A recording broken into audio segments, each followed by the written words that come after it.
He pōnei.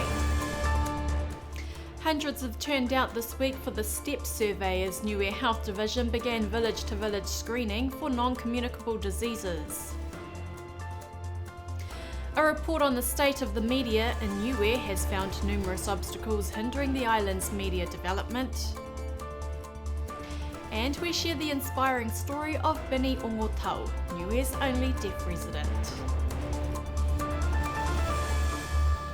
Ke he tau mā ngā whakahelehele osi ha Niue nukutu taha moi tau ha kenga ke he motu kehe whakaloflahi atu. Welcome to BCN News. Hundreds of locals have taken part in a nationwide screening launched this week as the Niue Health Division embarks on a village-to-village survey to tackle non-communicable diseases. The STEP survey, which began in Makefu on Monday, has already reached several villages, including Tuapa, Namukulu, Mutalau, Toi and Lakepa, with more residents being urged to get screened as the clinic moves throughout the island over the month. Mere Satakala has more. Head of Public Health Griselda Mokoia has revealed to BCN News they're expecting to screen 60 participants daily during the month-long campaign. 14 years since the last survey was conducted, people are encouraged to get screened for NCDs. So this morning is the beginning of our non-communicable disease surveillance survey, also named as STEPS. And we have been preparing for it for the past 6 months. Today is the first day, and we're very grateful for the support of the community and for allowing us to come and start in Makefu. So the idea of starting here in this village is that we wanted to trial it out. So it's kind of like a pilot, start in a small village to see if we have any gaps from today so that we can improve as we go forward.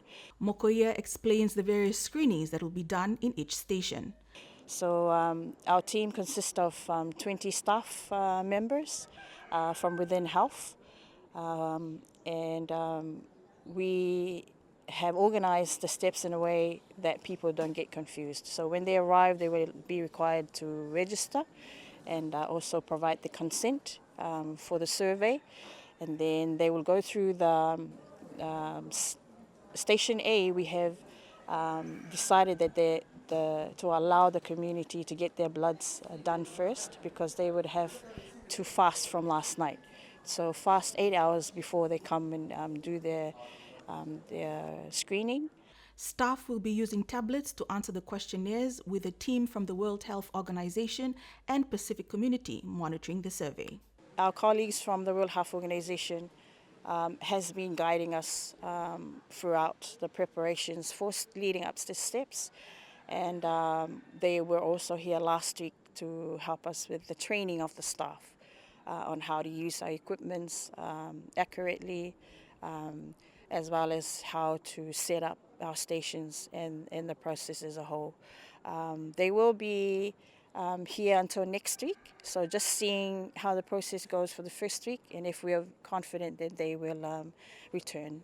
The Niue Health Department is encouraging everyone from the ages of 15 to 69 years from the 14 villages to come and get screened. Doors open from 6 a.m. to 10 a.m. Mersa Takala, BCN News. A report on the state of media in Niue has found numerous obstacles hindering the island's media development. According to the report published by the Australian Broadcasting Corporation, challenges facing Niue's media industry included staffing shortages, limited resources and insufficient infrastructure. Here's Mere Satakala with more. The study reveals media in Niue face distinct challenges and opportunities given the very small size of the media landscape. This includes investigative journalism being perceived as intrusive and divisive, and the limited newsworthiness of content given that information tends to reach the community before it is reported by the media. However, the tight-knit nature of the Niuean community also allows information to be verified promptly, which contributes to less misinformation risks. The overall summary of the 30-page study has identified that social media and online content are the primary sources of news and information amongst audience members sampled. Almost all media organizations, government departments, and civil society organizations in Niue have social media accounts to connect with their audiences, notably on Facebook. The Broadcasting Corporation of Niue is the only national public broadcaster and operates Radio Sunshine and TV Niue. The study was led and designed by ABC International Development, the University of Adelaide's Stratton Institute, fieldwork and data analysis conducted by Pacific researchers. The project was funded under the Pacific Media Assistance Scheme, an Australian aid initiative implemented on behalf of the Australian government. The study is part of a regional report of 12 Pacific countries' media landscape that will serve as an accessible resource for media, civil society, and governments in the region. Mersa Pakala, BCN News. Village councillors were given an opportunity on Tuesday to seek clarity on the application process and criteria for the Niue Nukutuluea Sustainable Fund at a Marine Park workshop held at the Millennium Hall. The fund, established by the Niue Ocean-wide Trust, aims to support marine conservation initiatives in Niue's 14 villages with an annual allocation of $20,000 over 3 years. While proposals from several villages have been received, now project advisor Dr. Josie Tamate says they were still working closely with villages to ensure their proposals met the now Trust's criteria. Niue's church communities came together on Friday to mark World Prayer Day.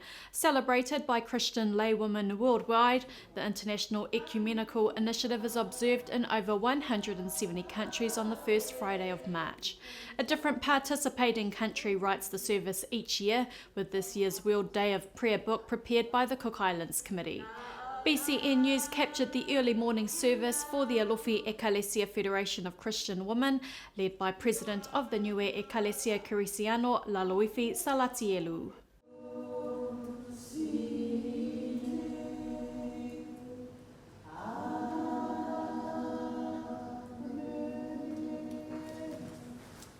The day brought together women from various faith-based denominations across Niue for a day of prayer.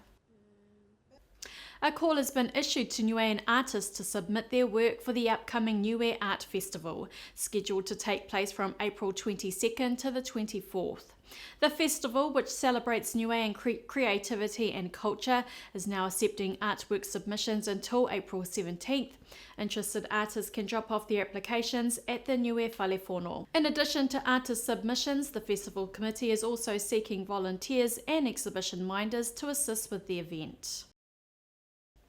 And keeping with the arts, Creative New Zealand has partnered for the first time with the Government of Niue to offer the first arts residency for established artists to work in Alofi. As part of the residency, artists will work on a creative project exploring their Pacific identity, culture or history for 2 months. BCN News spoke with Creative New Zealand's Manager of Cultivation for Pacific Arts, Ali Foai.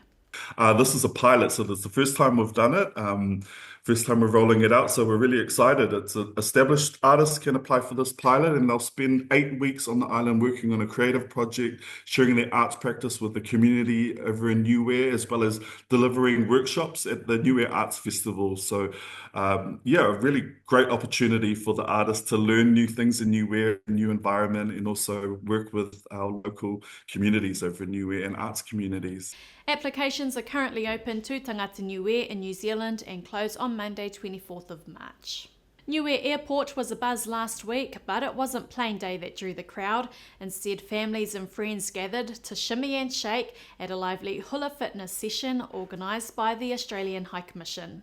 High Commissioner Olivia Ponkham said the event aimed to celebrate inclusion and diversity, coinciding with International Women's Day commemorations on the island. So this year's Australian High Commission International Women's Day event has been led by Sos Jackson, and it's a hula fitness session.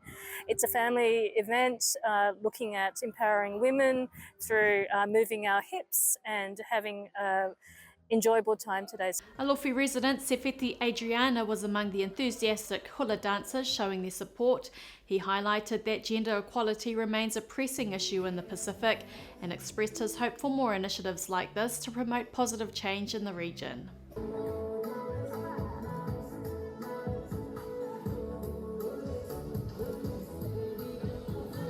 And also as the chair of Nuango, that is the umbrella that looks after all the civil societies and NGOs, I think it's important for my presence to be here this afternoon to show the support for the women. And as we know, in the Pacific, it's a huge call for gender, especially for the women. So the gender balance. I just want to acknowledge that and just to be present here for the women and to enjoy myself as well. So yeah, I'm really enjoying it very much. Thumbs up. And hopefully, there'll be more sessions like this in the future.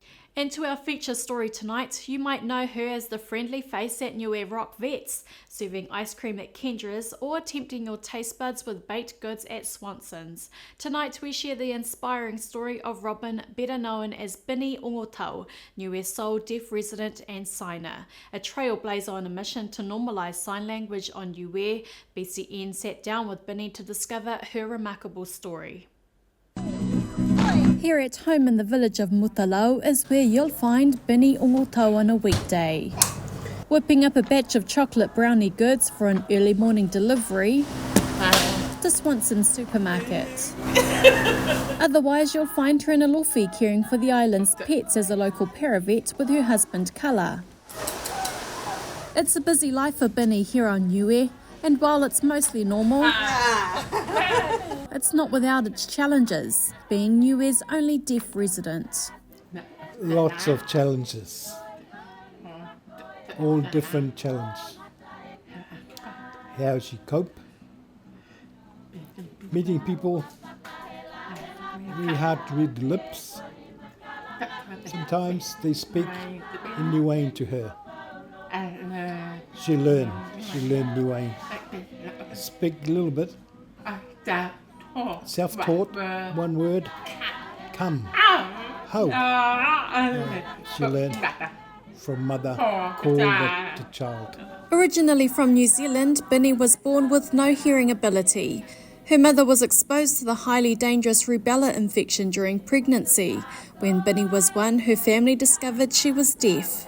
But it hasn't stopped Bini from leading a normal life. I'm not worried because she can drive, married, taught him how to drive. At 18, she met the love of her life. We meet at work. He told me, I like you. He tried to communicate. Very determined to take her out.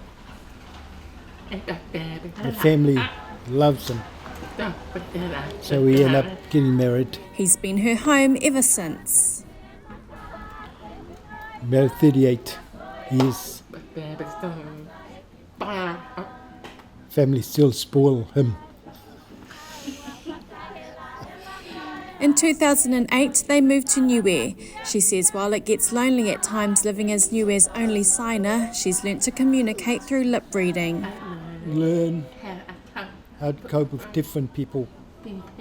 Pen and paper, picture. Make it simple for them to understand. She's even developed her own Niuean sign words. Taros. And they plant taros.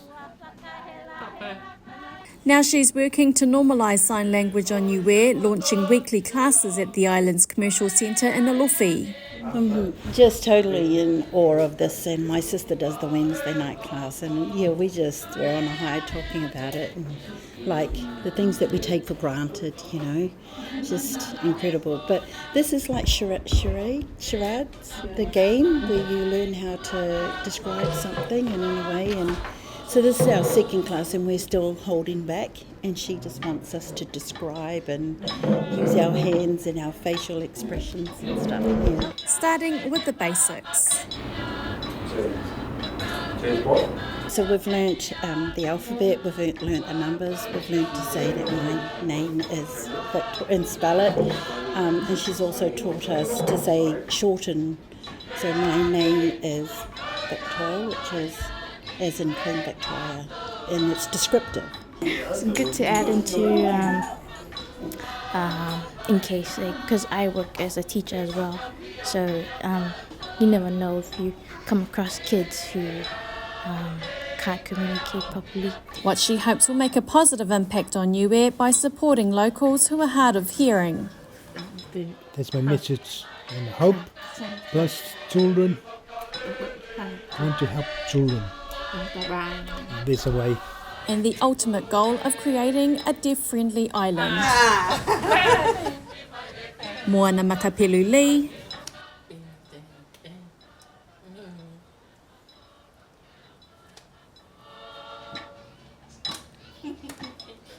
That's our show for tonight. For more of our stories, you can follow us on Facebook and Instagram. Search Broadcasting Corporation of Niue or head to our website tvniue.com. A special whakalofa to our viewers from across the region and to our partners at Pacifica TV. I'm Moana Makapelu Lee, Monui nei po.